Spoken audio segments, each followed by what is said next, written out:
पिंजरा पिंजरा रे. दादा, आनंदी तुझ्यासाठी काय माहितीये मला. तिचा एखादा छोटासा निर्णय देखील दुखावू शकतो अंदाज आहे रे मला. छोटासा निर्णय? गोरख, याला तू तिचा छोटासा निर्णय म्हणतोस? मग तिचा मोठा निर्णय काय असेल? नाही, यावेळी तिला माफी नाही. डोक्यावर बसली ती. दादा, तिची काही चूक झाली असेल तर मी माफी मागतो. माफी मागितल्यामुळे तिच्या चुका विसरून चालणार नाही मला आता. आणि त्याहीपेक्षा तिनं काय चुका केल्या त्यापेक्षा आता मला शालिनीची तब्येत महत्वाची वाटते. काय होऊन बसलं हे? बाबा बाबा, प्लीज स्वतःला त्रास करून घेऊ नका. शेवटी प्रत्येक माणसाचं स्वतःचं नशीब असतंच ना. गोरख दादा, डॉक्टर आले. दादा, मी बाहेर जाऊन येतो. आपण या विषयावर नंतर बोलू. हा, चल.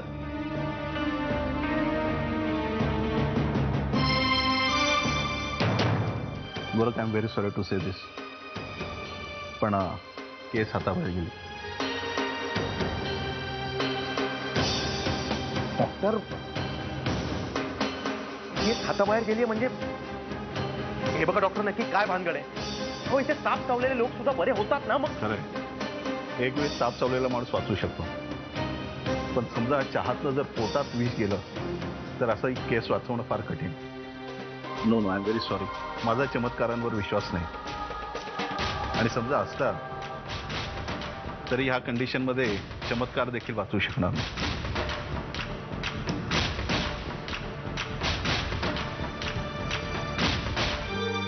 बाबा, एक खरं सांगू,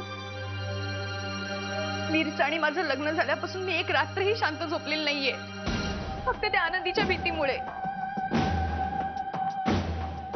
हे बघ नारायणी, मी तुला शब्द देतो, तिच्या मनात तसं काय असेल तर मी ते होऊ देणार नाही. त्यासाठी मला तिच्या बाबतीत काही कठोर पावलं उचलावी लागली तरी चालेल. काय झालं? काय म्हणाले डॉक्टर? काही नाही. काही नाही कसं? तू रिपोर्ट आणायला गेला होतास ना? पंढऱ्या, बोल ना. तू कशा काही लपवतोय? अजून तासाभरात ते गोरख दादांना फोन करून काय झालंय ते सांगणार आहे. अरे पण निदान हे तरी कळलं असेल ना की त्यांच्या पुढे तीच कसं गेलं. मगाशी नागनाथ काका सांगत होते गुलाबताईला की. काय सांगत होते नागनाथ काका? बोल ना. ते म्हणत होते की अक्कांनी शालिनी काकूंच्या चहात विष टाकलंय. ते शालिनी काकूंना किचन मधून बाहेर काढून आणि तोच चहा शालिनी काकू पियाल्या. पंढरी, मला सांग, नागनाथ काका आता कुठे असते? आनंदी, मी तुला सांगतो नंतर. तू मला सांग ना, नागनाथ काका कुठे भेटतील मला? मगासपासून ते गोरख दादांच्याच खोलीत आहेत. बरं, तू इथेच आनंदी बरोबर थांब. आनंदी, मी तुला भेटतो नंतर. इथेच थांब. वीर म्हणजे झाला प्रकार असा आहे, त्या पोरीलाच गजाशी लग्न करायचं होतं.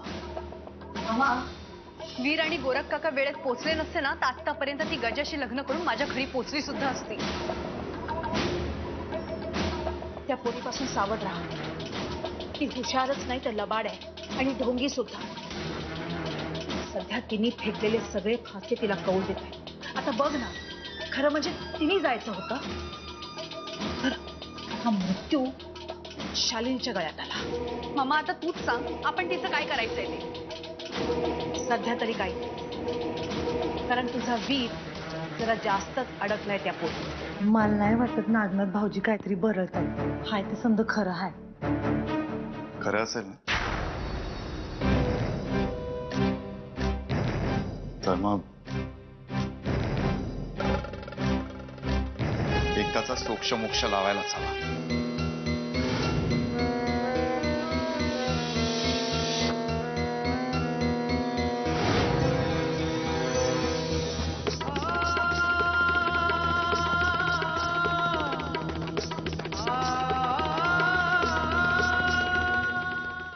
बाबा, तुम्ही या वाड्यातल्या सगळ्यांचं ऐकून मला आणि मम्माला वाटेल ते बोललात, पण आज त्या आनंदीचं ऐकून वीरने मला डिवोर्सची नोटीस पाठवली आहे.